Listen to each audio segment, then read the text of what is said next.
Just a bit of fun for you today, my friends. Can I use green screen back at the studio to fake these sort of clips where I'm out and about on the canal? Okay, so let's try a completely different type of shot as well. Here in the dark, lit from the front and stationary. Very strange place to be in these bizarre lighting conditions. Because of the dazzling lights facing me, I can't actually see anything beyond, so there could be 10 people looking at me from the path. So here we are in front of the green screen, and despite its appearance, that's actually been ironed twice already and looks a lot better than it did.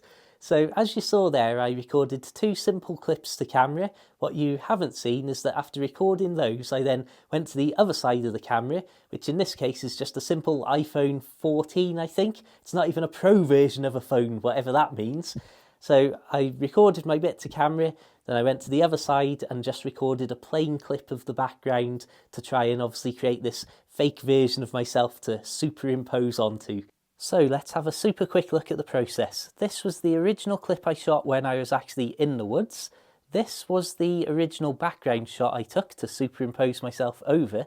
But as you can see, without me there blocking out that bright tree, it's completely and utterly changed the brightness and colour tones of the background. So after a little bit of trickery, I came up with this, which as you can see is a lot more similar to the real life background with me vlogging in front of it.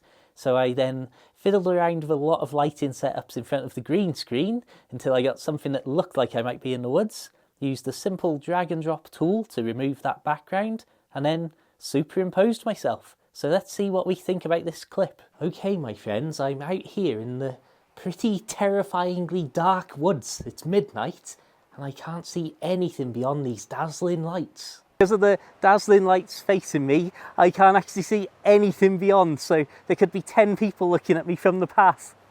You know what, I'm pretty pleased with that, to be honest. Considering it's been shot in a bedroom in front of a green screen, I'd say that the biggest issue here is the actual lighting. And if I had a bigger room to operate in, even still with a shoestring budget, I think that I could make much better results.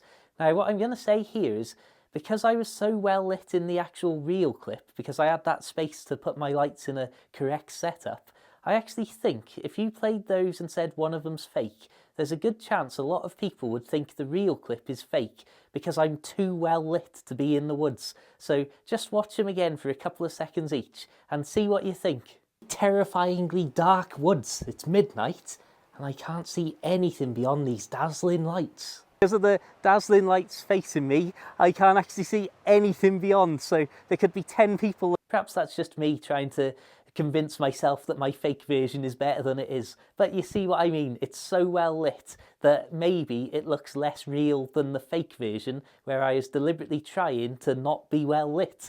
Okay then, let's talk about the aqueduct clip.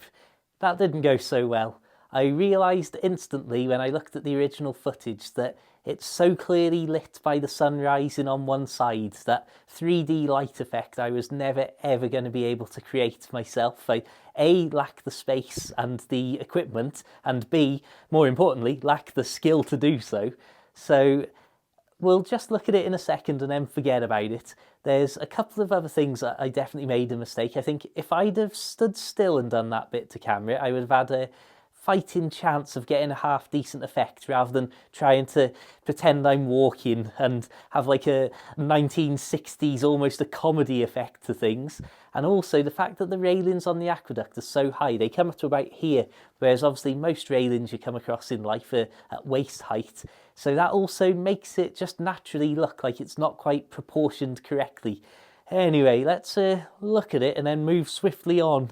As I've said on camera before, this aqueduct is an absolute gem of a place. Just a bit of fun for you today, my friends. The surroundings, the structure, the fact it's got boats going over it. Can I use green screen back at the studio? It's amazing here, I love it. So in all seriousness, the night footage I'm really pleased with, the aqueduct footage not so much, but just the fact that I can buy a cheap green screen sheet, put it on a bedroom wall and even attempt this stuff, I think is a testament to the extraordinary technology age that we're living in. So that was a bit of a fun experiment to try, but I realised as I was putting this video together that I simply cannot afford to do too much of this messing around, so I need to get some productive stuff done. So thank you so much for tuning in. Please check out my other videos for proper videos about boat life and the great outdoors and better stuff than this, I hope. If you really want to help me out and are interested, I've written books about boat life, links in the description. I've got a little Patreon and YouTube channel memberships and stuff like that. But until the next time, my friends, have a fantastic day, keep it interesting, keep it boat worthy, and of course, my friends, farewell.